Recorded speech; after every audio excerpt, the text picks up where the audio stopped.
नमस्कार शेतकरी मित्रांनो, मी किरण शिंदे परत एकदा तुमचं माझ्या नवीन व्हिडिओमध्ये स्वागत करत आहे। शेतकरी मित्रांनो, आजचा व्हिडिओ आपण पाहणार आहोत कर्जमाफी आणि कोणत्या जिल्हा आणि कोणते तालुका आहे आपण हे सविस्तर या व्हिडिओमध्ये पाहणार आहोत। चला तर व्हिडिओला सुरुवात करूया। आगामी विधानसभा निवडणुकीच्या तोंडावरती महायुती सरकारने कृषी 44,00,000 शेतकऱ्यांना कृषी पंपांना मोफत वीज देण्याची आणि खरीप पीक हंगाम 2023-24 साठी कापूस व सोयाबीन उत्पन्न शेतकऱ्यांना 2 हेक्टर मर्यादित प्रति हेक्टर 5,000 रुपयाचे अर्थसहाय्य करण्याचा, दुग्ध उत्पन्न शेतकऱ्यांना गाईच्या दुधाचे प्रति लिटर 5 रुपये अनुदान अशा महत्त्वाची पूर्णपणे घोषणा अर्थसंकल्पाने केली आहे। शेतकऱ्यांना कर्जमाफीची शक्यता कशा प्रकारे आपण पाहूया, शक्यता कशी फेटाळली आपण पाहूया। त्याचबरोबर मात्र शेतकऱ्यांना कर्जमाफीची शक्यता फेटाळली आहे।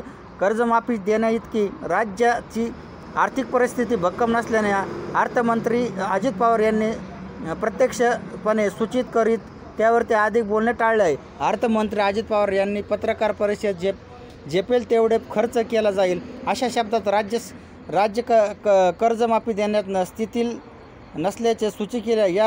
याशिवाय दुग्ध उत्पन्न शेतकऱ्यांना केवळ गाईच्या दुधासाठी प्रति लिटर 5 रुपये अनुदान देण्यात येईल आणि इतर दुधासाठी हे अनुदान देय नाही असेही पवारांनी स्पष्ट केले आहे। आपण पाहतो वन्य प्राण्याच्या हल्ल्यात जीवितही भरपाई वाढ। वन्य प्राण्याच्या हल्ल्यात झालेल्या जीव गमावणाऱ्या व्यक्तीला कुटुंबात मिळणार 20 लाख रुपये रक्कम वाढून 25 लाख रुपये करण्यात निर्णय सरकारने जाहीर केला आहे। त्याचबरोबर कायमच्या अपंगत्व म्हणजे असल्यास त्याचबरोबर 7,50,000 रुपये, त्याचबरोबर गंभीर जखमी झाल्यास 5 लाख रुपये, तर किरकोळ जखमी झाल्यास 50,000 रुपये अशी वाढ केली आहे। व वन्य प्राण्यामुळे शेती पिकाचे नुकसान भरपाईकरिता देय रकमेच्या कमाल मयतेही 50,000 रुपये वाढ करण्यात आली आहे। त्याचबरोबर दुसरी बाब म्हणजे ही पंचनामे होणारे नुकसानीचे पंचनामे जलद व पारदर्शक होण्यासाठी ही पंचनामा प्रणाली संपूर्ण राज्यात लागू करण्यात निर्णय घेतला आहे।